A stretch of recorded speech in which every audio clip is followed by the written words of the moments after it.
बिस्मिल्लाहिर्रहमानिर्रहीम अस्सलामुअलैकुम। की हाल है मेरी यूट्यूब फैमिली वालियां दा। अल्हम्दुलिल्लाह असी ठीक हाँ। उम्मीद है कि तुसी भी ठीक होवोगे। जिथे रवो हसते रवो, मुस्कुराते रवो, शाद रवो ते आबाद रवो। ऐसी नेक दुआ दे नाल अज दे व्लॉग दा असी करने आगाज़। व्लॉग साडा है वी कि असी अज आ चुके हैं साहिवाल ते साडी भैन ने बीजे ने पौधे ਜਿਹੜੇ कि ਤੁਹਾਨੂੰ ਅਸੀਂ ਵਹਾਨੇ ਆ। बहुत खूबसूरत ਐਵੇਂ जी लसन ਦੇ पौधे ਵਿੱਚ ਧਨੀਆ सब्ज़। उस तो बाद अगे एलोवेरा है,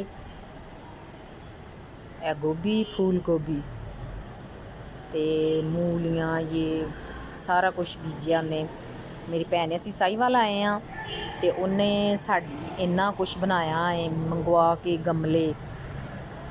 ये अमरूद का बूटा है, माशाल्लाह कितना वड्डा है तो बहुत प्यारा। शोर बहुत ज़्यादा है साहिवाल दे, असी सड़क के नज़दीक हाँ तो इस वजह तो गाड़ियाँ का शोर है।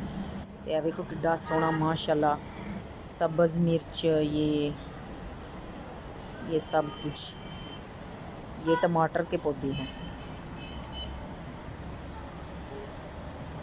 हमने बहुत दिनों के बाद व्लॉग बनाया, बहुत देर के बाद, पूरे 1 साल के बाद बना रहे हैं, इसलिए कि हमने व्लॉग छोड़ना नहीं है, व्लॉग हमने बनाना है। तो ये है फूल गोभी, विच गाए ने शलजम, एवे बैंगन का पौधा, साथ है ने सब्ज़ प्याज।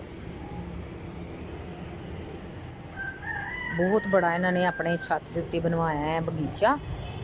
गमले मंगवाए ने ना, मंगवा के उसके अंदर बनाया है। माशाल्लाह बहुत ही प्यारे ने।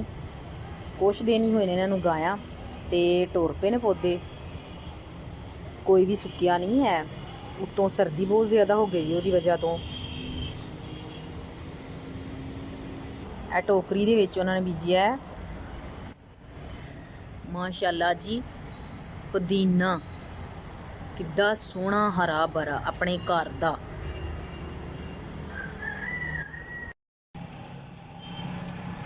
असी व्लॉग बनाना छड्डना नहीं, इंशाल्लाह बनाया करांगे। ते साडे घर ना बहुत ज़्यादा शोर हुंदा है, चीन बहुत ज़्यादा, इस वजह तो असी व्लॉग नहीं बनाते। ते मसला हुंदा है कि भाई वो शोर करते हैं, उन्होंने आवाज़ां आउंदियां ने ते मसला बहुत ज़्यादा खराब होता है। इस वजह तो असी अज आए हैं तो सही गल मैं क्या बना लीए। इन्नी देर हो गई असी व्लॉग नहीं बनाया तो इस वजह तो असी व्लॉग बना दें। तो अगर मिस्टेक वगैरह हो तो सानू माजरत करने तो साढ़े व्लॉग बहुत ज़्यादा वेखे शोर की वजह तो असी व्लॉग नहीं बनाते। कि असी ना हुण मैं कहा चलो थोड़ा जिहा व्लॉग बना लेने अपने यूट्यूब वाले दसने कि असी साहिवाल आए हैं।